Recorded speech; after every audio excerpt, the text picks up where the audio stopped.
odor is used as what they call the stick to get cannabis out of. If they don't want cannabis in their neighborhood, all the other reefer madness stuff has never actually taken place. None of those things are going on, but odors do impact them. So they use odor as their stick to try to get cannabis out of their neighborhood. Hey yo, we put free money where the mic is. He got it on lock like Rikers. Green rebates get you paid, so a lot of people like us. Money Talks Podcast, watch it on all your devices. Woo! Welcome back to the Money Talks Podcast. We are here with the one and only Smell Guy. People don't know your name, they just know you as the Smell Guy. What is your name? My name is Paul Schafer. Nice to meet you, Paul. Nice to meet you as well. Thank you for having me here. Absolutely. I apologize. I didn't have much time to do research on my guests, but a lot of people have said great things about you. I just want to know what brings you to Lucky Leaf in Minnesota. Oh gosh, what a journey it's been. I'm a chemical engineer. I started in the air monitoring and odor space about 25 years ago. With traditional environmental sources, wastewater treatment plants, landfills, pet rendering facilities, pet food places, helping them solve odor issues. About 10 years ago, we got a call from a land use planner saying we need help in this cannabis arena. We need people to get business licenses and help them with odor control. So I got our first calls in California, been working since then with cannabis, helping people stay open. Because the number one thing that shuts down a facility or a cultivator currently is odor. And the complaints that come from it. So we help people stay open. Our goal is to help you focus on growing great weed, and we'll solve the odor for you. Wow. What's the science behind alleviating the smell? Okay, first of all, when you go into these grows, how bad does it smell, and how far from the grow can you smell cannabis? Well, that's a great question. There's certain regions where, the entire region has a kind of a background cannabis odor due to the density of cannabis operations in the region. Some of that could have been solved by better land use planning and land use design early on, not having so many facilities in one small region. But the science of cannabis is, it's at first, the odors were all, the culprit was considered the terpenes, myrcene, limonene, and pinene. But have you ever heard of anybody, complaining about the pine smell or the lemon scent? What do they complain about? It's the skunky odor related to cannabis. So we've done a lot of research, collected a lot of samples, looked at various strains, and now we understand it's the sulfonated component of the emissions of the cannabis plant that create the skunky odors downwind. They exist in incredibly small quantities, but they have very low odor detection thresholds. So even though they're emitted in small amounts, they dominate the odor profile, especially far away from the cannabis operation. Have you noticed if you're walking through a cannabis cultivation facility, you don't smell the skunk? It smells floral. It smells beautiful. It's when you get downwind, as those parts of the odors dissipate, that the skunky odor comes to the forefront. When you say downwind, later in the process? Yeah, or literally downwind from the facility. So the facility itself, you might think it smells nice and floral within the facility, but downwind, you get the skunky odor emerge, and that's what people are complaining about. So further away from the facility, you can have actually increase the skunky character of the odor comes to the profile. Now the odor concentration is stronger close because those components still are there, but your perception of the odor changes as you get farther away, and the skunky profile becomes more to the forefront. Wow. So these growers, is this an issue that they plan for, having a smelly facility? It depends on the location. Oftentimes, it becomes a retroactive concern. Right. And that's when it gets expensive. If you put your money into odor control early on and you purpose build your location for odor control, it's a much easier process, right? But if you have to retrofit things to an existing facility that wasn't purpose built for odor, it's much harder to do. The other thing is, once you piss off your neighbors, it's hard to get back, right? Yeah. And it's much cheaper to hire people like me than lawyers to fight class action lawsuits and things like that, because you're just chasing your tail there. Right. So we try to help people. I wish they called us earlier in the process. Hope people do. But we try to help solve problems before the neighbors are complaining. We want you to be good neighbors and part of the community. Right. And is it like neighbors? Is it residential, like people with families and they don't want their kids to smell it? Because I don't really hear many adults complaining about the skunky smell. You're right. What the type of what we call receptors that tend to complain are both the school districts or the schools themselves. If you are in close proximity to one of those, you get the principals and the teachers complaining, hey, you got the smell, we smell weed at our school every day. Right. And even the community doesn't want that. It's also elderly.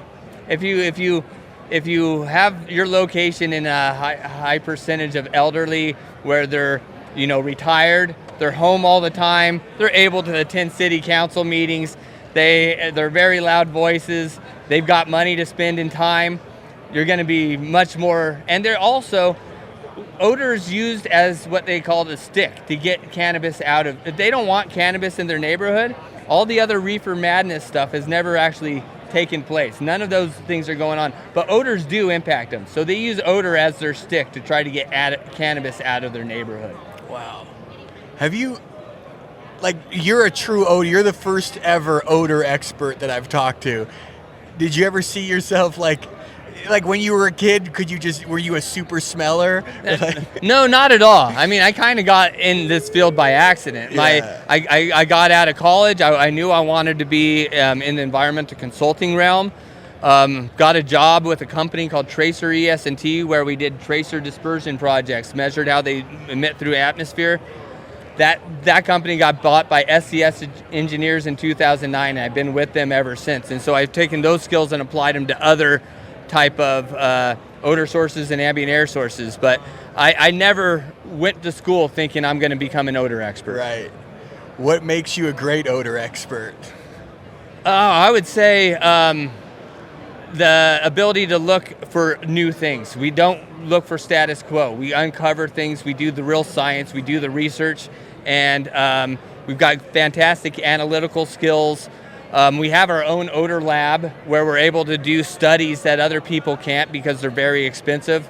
So we're able to take some things in-house and do work that other people can't just because it is in-house. Got it.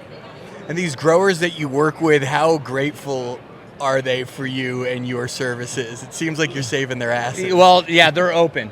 They're open today. And so, yeah, I tell people all the time, don't take my word for it. Talk to the people we've worked with. Yeah. And that's our best way of marketing, is because the people we work with vouch for us every time. They know we're independent. They know we're honest. They know that we're not selling them a specific odor control device. Right. We've worked with all the different vendors. We know what works for different applications, and we're just there to point them in the right direction. So we don't, what we sell is expertise and experience. So our clients like us, and I would encourage people to go seek out our clients and ask for what they think of us. Right. Do you guys have social media? Do you do marketing, or is it just kind of word of mouth? A little bit. We did create a video. It's on YouTube that goes through our services. Cool. It's and that was our first ever marketing. Everything else we've done is word of mouth. Other than these 2 Lucky Leaf conferences we've been to. We went to the New Mexico Lucky Leaf conference for our first time to try to get the word out about the work we do. And now here's our second one here. We're getting a great response, but other than that, we've done very little proactive marketing. Everything has just been word of mouth. Mm-hmm. And I also didn't want to grow too fast so that we couldn't continue to provide the level of services that people expect. And the quality. Yeah, so I didn't want to grow too fast and have people, working under me that weren't up to the same level, and then providing bad advice, and then our reputation gets bad. So we're trying to grow at a responsible rate so that we can still provide excellent service. That's smart. People trip over their own feet when they grow too fast. Absolutely, absolutely. So explain, because I'm like a medium IQ guy, and I'm trying to wrap my head around how this technology works.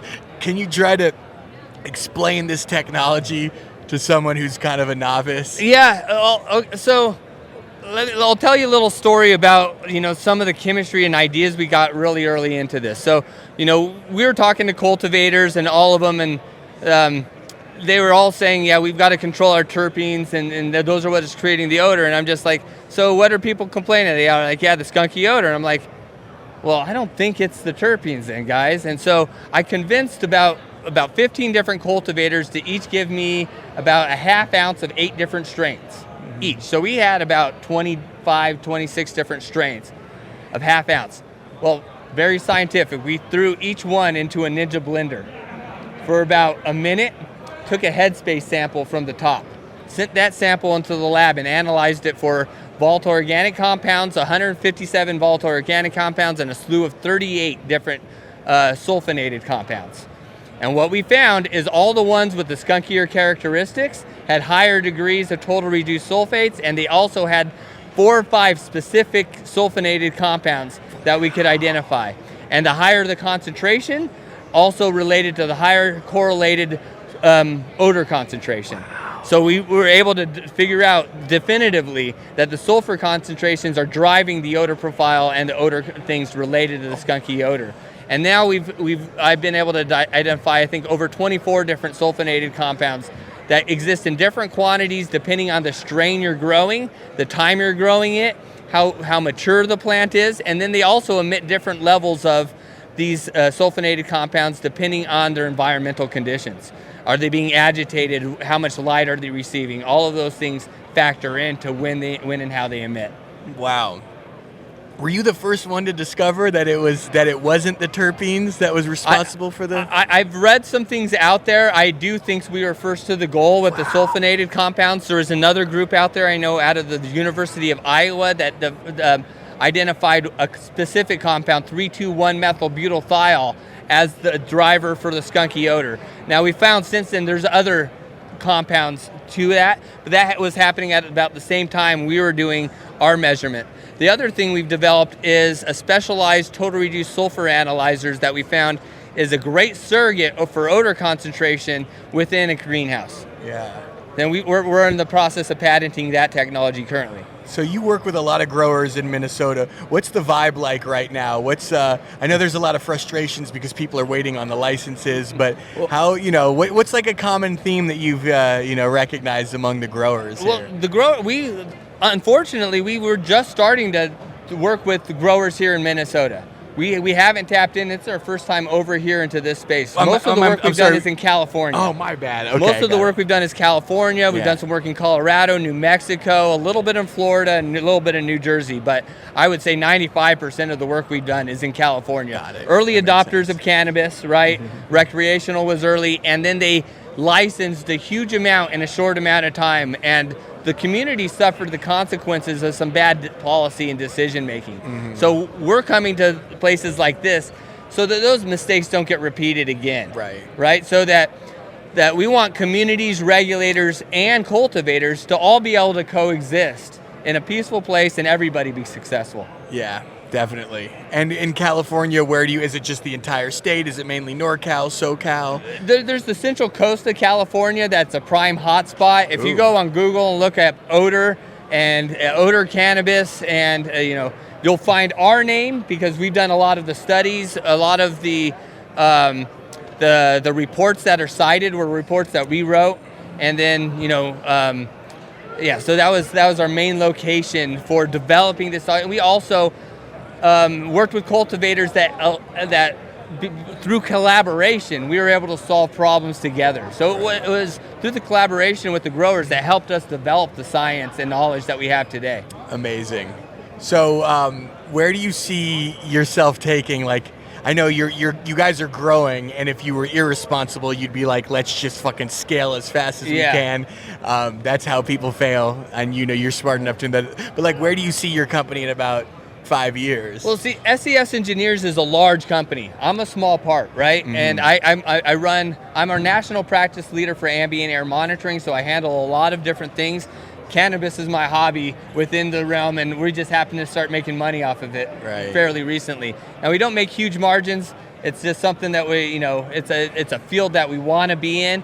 I see myself, we're hoping we have offices across the nation, and our goal is to propagate the work we do into these other offices throughout the country as cannabis gets adopted in those regions. Got it. So that we're there early, we can do really good work, help people out, and try to prevent problems before they occur. Yeah.